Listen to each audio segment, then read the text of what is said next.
दोस्तों, आज जो हम कहानी लेकर आए हैं उस कहानी का नाम है लड़ाई। तो हम कहानी शुरू करते हैं। देखें कैसी कहानी है। पृथ्वी पर जीवन की उत्पत्ति का रहस्य किसी को नहीं पता, लेकिन कहा जाता है कि जीवन का आधार है 5 तत्व: अग्नि, जल, वायु, धरती और आकाश। लेकिन अगर इन 5 तत्वों को शरीर से अलग कर दिया जाए और उसका आमना सामना हो तो शक्ति से तो को होगी एक भीषण लड़ाई। और ये लड़ाई शुरू होने जा रही थी उस एक लड़ाई के साथ। क्या हुआ तरुण? कार बीच सड़क पर क्यों रोक दी? क्योंकि वो योगी कार के आगे खड़ा है। योगी के इरादे नेक नहीं थे। आह तरुण, क्या हुआ? योगी ने कुछ गड़बड़ की है। तरुण उठो। What happened? उठने के लिए उसे मेहनत करने की ज़रूरत नहीं है लड़की। ना जाने ये योगी कौन है। मुझे तरुण को इससे बचाना होगा। ये दरवाज़ा अचानक लॉक कैसे हो गया? लेकिन मैं दरवाज़ा खोलकर बाहर जाने की कोशिश क्यों कर रही हूँ? बाहर जाकर मैं योगी के सामने शक्ति नहीं बन सकती। चंदा के आह्वान पर शक्ति चंदा पर हावी हुई और इस वक्त तरुण को चंदा की नहीं बल्कि शक्ति की मदद की ज़रूरत है। और चंदा शक्ति बनकर कार से बाहर निकली, जो तरुण को ना जाने किस उद्देश्य के लिए अपनी कौन सी शक्ति ताकत के बल पर अपने साथ ले जाने की चेष्टा कर रहा है। इसे छोड़ दो, वरना ये त्रिशूल जो तुम्हारी छाती पर रखा है छाती के पार हो जाएगा। तुम चाहो तो ये कोशिश करके देख लो, लेकिन इस इंसान की मुझे ज़रूरत है और मैं इसे यहाँ से ज़रूर लेकर जाऊँगा। तो फिर अंजाम भुगतने के लिए तैयार हो जाओ। देखो, अब तुम समझ गई होंगी कि तुम मेरा कुछ भी नहीं बिगाड़ सकती, जबकि मैं चाहूँ तो तुम्हें मुश्किल में डाल सकता हूँ। लेकिन मेरे पास इतना वक्त नहीं है कि मैं उसे तुमसे लड़ने में नष्ट करूँ। इसलिए अब मेरे स्थान पर तुम्हें रोकने के लिए इस प्राणी के योगी ने उस कुत्ते पर कुछ शक्ति छोड़ी, जिससे कि उसके पंचभूत उसके शरीर से बाहर निकलने लगे। असंभव। मैंने जो कुछ देखा वो असंभव है। योगी ने अपनी शक्ति से एक जीवित शरीर से उसके 5 तत्व अलग करके उन्हें अलग थलग रूप दे दिया है। और अब ये सब मुझ पर आक्रमण करके मुझे रोकने की चेष्टा कर रहे हैं। जैसे जल तत्व के बाद अब ये अग्नि तत्व, अब वायु रूप। उफ, ये निश्चित रूप से धरती तत्व हैं। ये तो बहुत आक्रमणकारी हैं। मुझे संभलने के लिए सोचने तक का अवसर नहीं दे रहे। और ये आकाश तत्व। अरे, पर आकाश तत्व ने शक्ति को बांधने की कोशिश की। तब आकाश तत्व के चंगुल से छूटने के लिए शक्ति को अपनी गति का प्रयोग करना जरूरी हो गया। इनके हमलों का जवाब अब मैं एक क्षण में भी कम समय में दूंगी। शक्ति एक क्षण से भी कम समय में वापस लौटी, लेकिन ये तो फिर से पहले जैसा हो गया। लेकिन वो योगी तरुण को लेकर कहाँ चला गया? यहाँ से निर्विघ्न जाने के लिए उसे जितने समय की ज़रूरत थी उतना समय उसने मुझ उस प्राणी के पंचभूतों से उलझा कर प्राप्त कर लिया। अब यहाँ शक्ति का काम खत्म हो चुका है। आगे की चिंता करेगी चंदा। जो हुआ था उस पर चंदा अभी तक यकीन नहीं कर पा रही थी। अगर मैं पुलिस में रिपोर्ट करूं तो पुलिस मेरी पंचभूतों वाली बात का कतई यकीन नहीं करेगी। मुझे केवल तरुण को अपहरण की रिपोर्ट दर्ज करानी होगी और ये बताना होगा कि अपहरण एक योगी ने किया है, बस इससे ज़्यादा कुछ भी नहीं। मगर आखिर कौन था वो योगी तरुण जो इस प्रकार किडनैप करके वो अपना कौन सा उद्देश्य पूरा करना चाहता है? कहाँ ले गया होगा वो तरुण को, शक्ति को? उसके प्रश्नों का उत्तर बहुत जल्द नहीं मिलने वाला था। जो मिलने वाला था वो थी मौत, और मौत के उस षड्यंत्र की शुरुआत हो चुकी थी। लड़की को क्रेन के हुक से आज़ाद कर दो। लड़की क्रेन से छूटी। आह, उसके गले से निकली चीख और चंदा पर सक्रिय हुई शक्ति। कोई लड़की मुसीबत में है, सचमुच थी। जल्दी करो, पूरे गड्ढे को कूड़े से पाट दो। यहाँ लड़की की लाश सड़ेगी भी तो कूड़े के कारण उसकी बदबू, किसी को ध्यान इस ओर नहीं जाएगा। कई टन कूड़ा लड़की के ऊपर आकर गिरा। हेल्प हेल्प आ पहुंची। घबराओ नहीं, शक्ति आ गई है। अरे ये क्या? ये कौन है जो हमारी शिकार को टनों कूड़े के ढेर के नीचे से भी निकाल लाई? आह, मुझे तुम समस्त नारी जगत के विद्रोह की आवाज़ शक्ति कह सकते हो। शक्ति की एक जोरदार लात उन दोनों पर पड़ी। तुमने एक नारी की हत्या की चेष्टा की है, जिससे पीड़ित नारी के मन में तुम पुरुषों ने जो विद्रोह उत्पन्न हुआ है, वही शक्ति के रूप में अब तुम्हारे सामने खड़ा है। और विद्रोह अब तुम्हें सजा देगा। फिर शक्ति ने उन लोगों को उस गड्ढे में डाल दिया। उसके बाद वही सजा जो तुम इस लड़की को दे रहे थे। निर्भय रहो, अब तुम सुरक्षित हो। मैं तो सुरक्षित हूँ शक्ति, लेकिन मेरे रहते तुम सुरक्षित नहीं। शक्ति को बहुत जल्दी खुद पर आए संकट का आभास हो गया, मगर तब तक बहुत देर हो चुकी थी। जिसे अबला समझकर तुम मदद करने आई थी शक्ति, दरअसल वो अबला नहीं, अबला के रूप में योगिनी है। वही योगिनी जिसने तेरी शक्ति खींचकर तुझे वृद्ध बना डाला था। उस वक्त योगी राय ने मेरे मस्तिष्क को जड़ करके मुझे अपने गुरु योगी ध्वत के आश्रम में कैद कर दिया था। लेकिन अनजाने में ही घोषित हुई योगी ध्वत की शक्ति से मैं ठीक होकर उनकी कैद से भागकर वापस आ गई, तुमसे बदला लेने के लिए। इस बात तो उन शक्तियों से नहीं बच पाएगी शक्ति, जिन्हें मैं तेरी मौत के रूप में अपने साथ लेकर आई हूँ।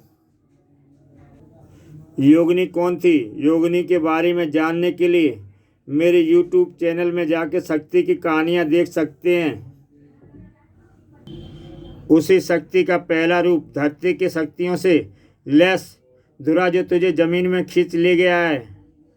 यह मुझे पाताल में ले जाकर छोड़ देगा, जहाँ से तू कभी वापस नहीं आ पाएगी, न शक्ति के रूप में न चंदा के रूप में। शक्ति का जिस्म एक झटके के साथ रुका। धुरा को जमीन में हजारों फीट नीचे लाकर फंसा देना चाहता है, और इसके मुताबिक शायद वो मुझे उस स्थान तक ले भी आया है। लेकिन शायद उसे नहीं मालूम कि पृथ्वी के गर्भ में चट्टानें, जल, कई प्रकार के खनिज एवं लोहे भरपूर मात्रा में उपलब्ध हैं। अपनी ऊष्मा से मैं इस स्थान पर मौजूद लोहे कणों को पिघलाकर अपनी हथेली में जज्ब कर लूँगी, जिससे यह इतना बड़ा गुफानुमा स्थान बन जाएगा जिसमें धरा को मैं आमने सामने खड़ा देख पाऊंगी, और उससे सबक भी दे पाऊंगी कि आज के बाद नारी की शक्ति से टकराने की कोशिश मत करना। शक्ति ने धरा पर अपना पहला वार किया। इसी के साथ जैसे शक्ति के हृदय में एक होल सा उठा, धड़कनें अन्यास बढ़ गईं। अजीब प्राणी है ये, इसका शरीर चट्टानों का बना है। योगिनी इस धरती तत्व को क्यों कह रही थी? इस पर मेरे किसी अस्त्र का असर नहीं हुआ, लेकिन जब मैं अपनी गति बढ़ाऊंगी तब जरूर होगा।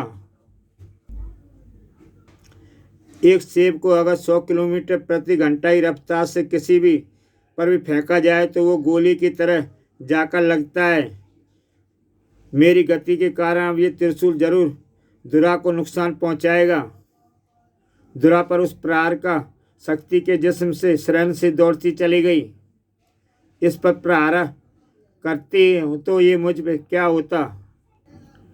ऐसा लगता है जैसे मेरी कोई अदृश्य शक्ति मुझसे प्रहार करने में रोकना चाहती है। ऐसा लगता है जैसे मेरी भावनाएं आहत हो रही हैं। उफ! तभी धुरा ने शक्ति पर वार कर दिया।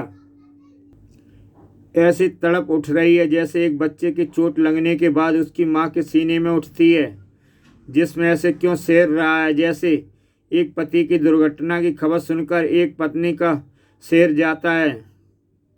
धड़कनें ऐसे क्यों बढ़ रही हैं, जैसे जैसे कि अपने हाथों किसी अपने का ही अहित हो रहा है। पर इन सब के बावजूद भी मैं इसे रोकना तो होगा ही, और इसे रोकने के लिए मुझे जो भी करना होगा इस छोटे से स्थान पर ही करना होगा। सबसे पहले इसके प्रहारों से बचने के लिए मैं ढाल बनाती हूँ। लोहे की इस ढाल का प्रहार इसके कदम भी भूमि से उखाड़ देगा। लेकिन अगर ये पत्थर है तो फिर जीवित कैसे है? इसे ख़त्म करने का एक ही तरीका है, मेरी समझ में आ रहा है, और वो ये कि अगर ये धरती है तो इसमें भूमि के सभी गुण व पदार्थ होंगे, जिनमें लोहा भी शामिल है। अगर मैं अपनी ऊष्मा से इसके शरीर के सभी लोहा कण पिघला दूंगी तो शरीर से लोहे के निकल जाने में इसका शरीर जरूर लड़खड़ा जाएगा। मेरा सोचना सही साबित हुआ। अब इसका शरीर बेहद कमज़ोर हो चुका है। शायद अब ये मेरे प्रहार को सह न पाए। धुरा पर काबू पाने में मैं सफल रही। शक्ति का भार धुरा सह न पाया और बिखर गया। अब प्रकाश की गति मुझे बाहर ले जाने में मदद करेगी। योगिनी कहीं दिखाई नहीं पड़ रही। शायद धुरा के हाथों से मेरी मृत्यु का पक्का विश्वास हो गया होगा। पर वो तीनों बदमाश अब बेहोश होश में आ रहे हैं। मुझे उनके शायद योगिनी का पता लग जाए। बताओ योगिनी मुझे कहाँ मिलेगी, अन्यथा तुम तीनों के शरीर ऐसे ही तड़पते रहेंगे। हमें नहीं मालूम योगिनी कौन है। हाँ, हमें उस लड़की को ख़त्म करने के बदले में एक बुढ़िया ने 40,000 रुपये मिले थे, इसलिए हमने ऐसा किया। वो बुढ़िया ही योगिनी थी। शायद मुझे यहाँ बुलाने के लिए योगिनी ने ये चाल चली होगी। कुछ भी हो, लेकिन तुम गुनाहगार हो। शक्ति तुम्हारी उंगलियां जलाकर तुम्हें सजा देगी। मुझे योगिनी से अपनी दूसरी टक्कर का शीघ्र इंतजार रहेगा, क्योंकि उम्मीद है कि उसे भी जल्द ही पता चल जाएगा कि धुरा मुझे परास्त नहीं कर पाया। शक्ति का सोचना ठीक था। धुरा की पराजय का पता योगिनी को लग चुका था। इस बार शक्ति को पराजित करने के लिए मेरे पास 5 अवसर हैं। 5 अवसर थे। 4 और का प्रयोग अभी मुझे शक्ति पर करना है। घबराओ नहीं धुरा, तुम्हारे शरीर से जो लोहा तत्व निकल गए हैं उन्हें मैं अपनी योगिनी शक्ति से वापस तुम्हारे शरीर में पहुंचा दूंगी, और अपने जिस पर शक्ति को घमंड है उसे भी चूर कर दूंगी, क्योंकि इस बार शक्ति को आमना सामना होगा अग्नि तत्व से। लेकिन फिलहाल चंदा का आमना सामना तरुण की तस्वीर से हो रहा था। उफ तरुण, मैं तुमसे जितनी दूर जाने की चेष्टा करती हूँ उतनी ही खुद को तुम्हारे ओर लौटता महसूस करती हूँ। ना जाने कहाँ होंगे इस वक्त तुम। भाभी, ममता ने उसे वक्त अंदर कदम रखा। मुझे मालूम है कि आप डॉक्टर तरुण के लिए परेशान हैं। बात परेशानी की है भी। पुलिस भी इस मामले में कुछ नहीं कर पाई है।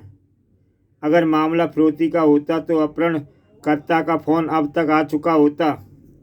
समझ में नहीं आता कि आखिर डॉक्टर तरुण का अपहरण उस योगी ने क्यों किया होगा।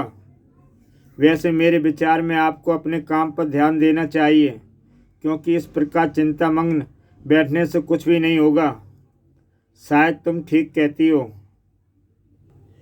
मैं हॉस्पिटल जाने के लिए तैयार होती हूँ। मुझे भी एक न्यूज़ कवर करने फ़ौरन ही वहाँ पहुँचना है। और ममता तो बाहर निकल गई, लेकिन टॉयलेट में प्रवेश करते ही चंदा के जिस्म में सिरंजिंग आरंभ हो गई। एक चीख उसके मस्तिष्क में गूंज उठी थी। शायद फिर कोई स्त्री संकट में फंसी है और उसकी रक्षा के लिए शक्ति मुझ पर हावी होना चाहती है।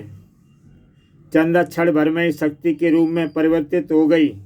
ये तो ममता है, ममता, जैसे टैक्सी में अजीबोगरीब सा अग्नि मानव उसे पिघला रहा है। पिघलने के कारण जोड़ जाम हो गए हैं। ममता और ड्राइवर कार में फंस गए हैं। Help help. अगर इनका स्पर्श कार से तोड़ा ना गया तो उन दोनों की चिताएं कार के अंदर ही बन जाएंगी। शक्ति, मदद करेगी। शक्ति आ गई। पर कैसा प्राणी है ये? इसके शरीर पर आग कैसे लगी है?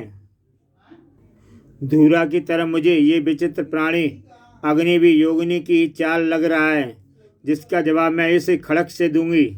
ओह, इसने तो खड़क को पकड़ लिया। खड़क इसके हाथ के प्रचंड ताप से पिघल रही है।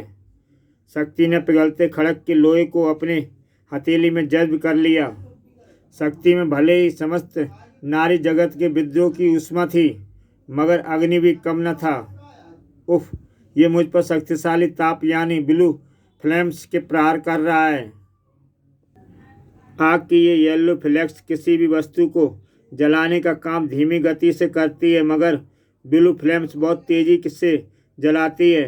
ये वही ब्लू फ्लेम्स है जो कुकिंग गैस के वर्णन में जलती है या वेंडिंग में प्रयोग होती है, एसिलिटाज में जलती है।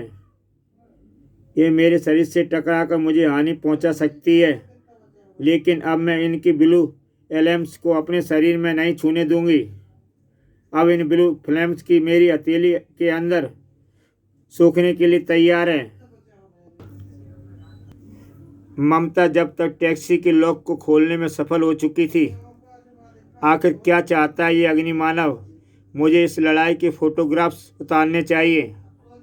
अगर इससे लग रहा होता है कि इसका ये वार बेकार चला जा रहा है तो ये इसे रोक देता, मगर ये तो ब्लू फ्लैक्स छोड़े ही चला जा रहा है। शक्ति को अब समझ में आने लगा था कि उसका वार बेकार नहीं जा रहा था।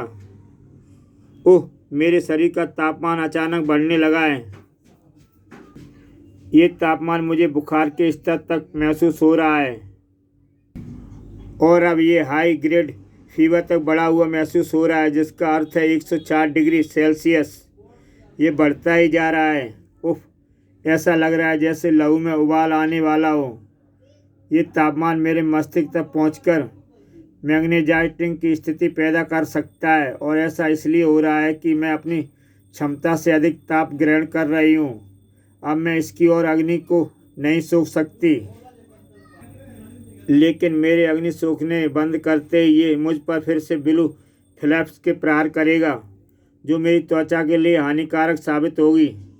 अपनी और इसकी अग्नि को शांत करने का एक रास्ता हो सकता है कि मैं इसे समुद्र में ले जाऊं, मगर यह दिल्ली है, यहाँ समुद्र नहीं है। मुझे इसे ले जाकर मुंबई जाना होगा, जो यहाँ से हजारों किलोमीटर दूर है। मगर मेरे लिए मुंबई की ये दूरी सिर्फ एक छलांग से ज़्यादा नहीं।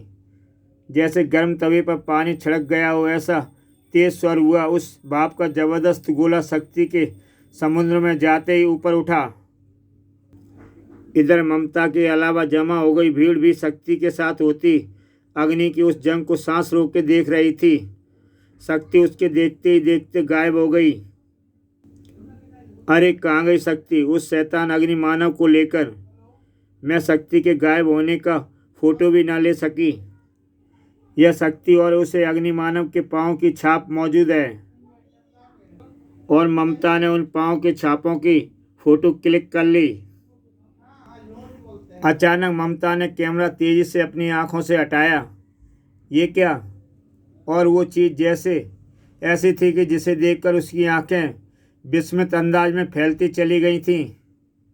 ये मैं इन्हें लाखों की भीड़ में भी पहचान सकती हूँ, मगर ये यहाँ, ओ नो। दोस्तों, ममता ने ऐसा क्या देखा जिसे वो पहचान गई? इन प्रश्नों के जवाब आपको मेरे YouTube चैनल में जाकर इसके दूसरा भाग को देखने में मिलेंगे। शक्ति से अग्निमानव की उस जंग का क्या हुआ? ऐसी कौन सी चीज़ थी जिसे ममता लाखों की भीड़ में पहचान सकती थी? तरुण को दैत्य योगी कहाँ ले गया और क्यों? ऐसे और इन जैसे कई प्रश्नों के उत्तरों का जवाब है शक्ति का आगामी नया रोमांचक कॉमिक्स पंचभूत, जो मेरे YouTube चैनल में जाके आप देख सकते हैं। तो फिर मिलेंगे दोस्तों इसके दूसरे भाग में। तब तक के लिए विदा दोस्तों। जय हिंद।